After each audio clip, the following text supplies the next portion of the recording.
안녕하세요. 저는 올해 75인 정진우입니다. 지금껏 살면서 인생의 교훈이라고 해야 할까요?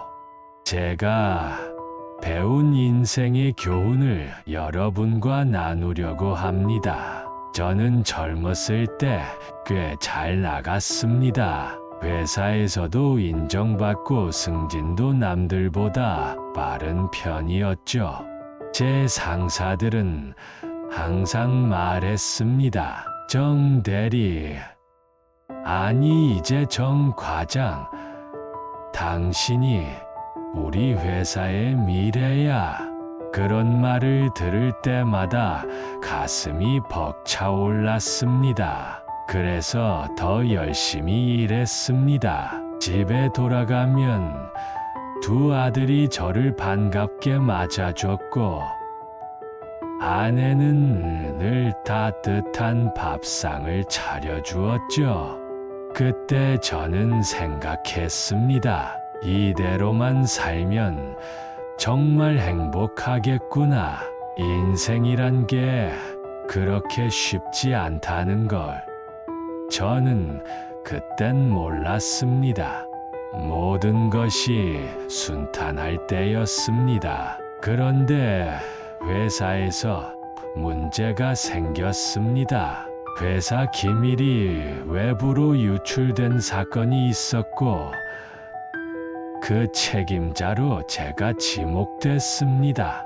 말도 안 되는 누명이었죠.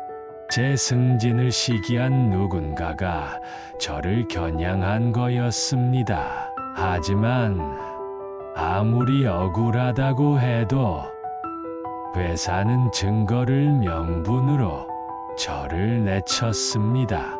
제 이름이 적힌 해고 통지서를 받아들고 집으로 돌아가는 길, 눈물이 흐르더군요. 나는 정말 열심히 살았는데 왜 이런 일이 나에게 벌어질까? 그렇게 저는 집에 틀어박혀 술로 하루를 보내는 사람이 됐습니다. 아내는 아무 말도 하지 않았습니다. 다만 힘들어하는 저를 조용히 바라봐 주었죠. 그러던 어느 날 학교가 끝나고 집으로 돌아오는 아이들을 보며 문득 이런 생각이 들었습니다. 내가 이렇게 무너져 있으면 우리 아이들은 어떻게 살아갈까? 그날 저는 술잔을 내려놓고 마음을 다잡았습니다. 그렇게 시작한 것이 작은 가구 사업이었습니다. 저희 동네에서 처음 문을 열었는데 운이 좋았습니다. 품질을 인정받으면서 사업은 점점 커졌고 직원도 늘어났죠. 그 성공 덕분에 다시 자신감을 찾을 수 있었습니다.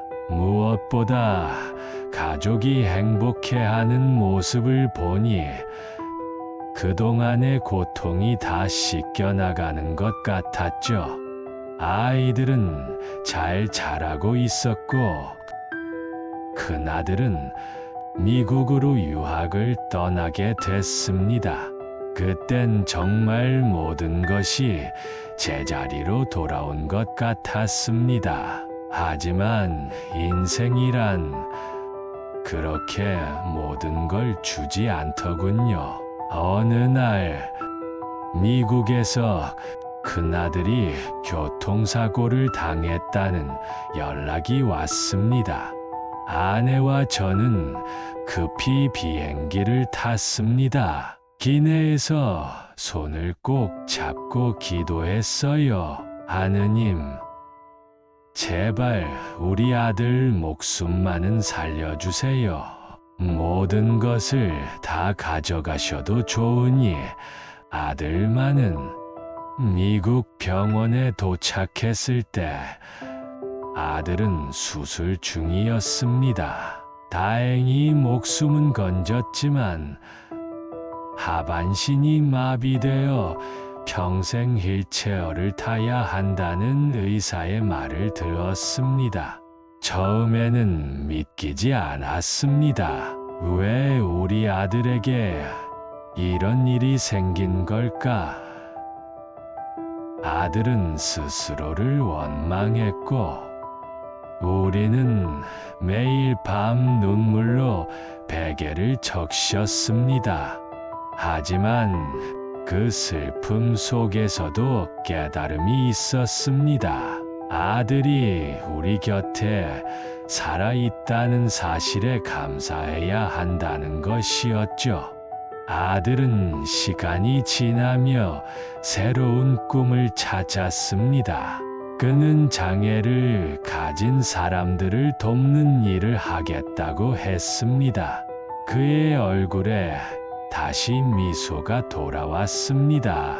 그 모습을 보며 알았습니다.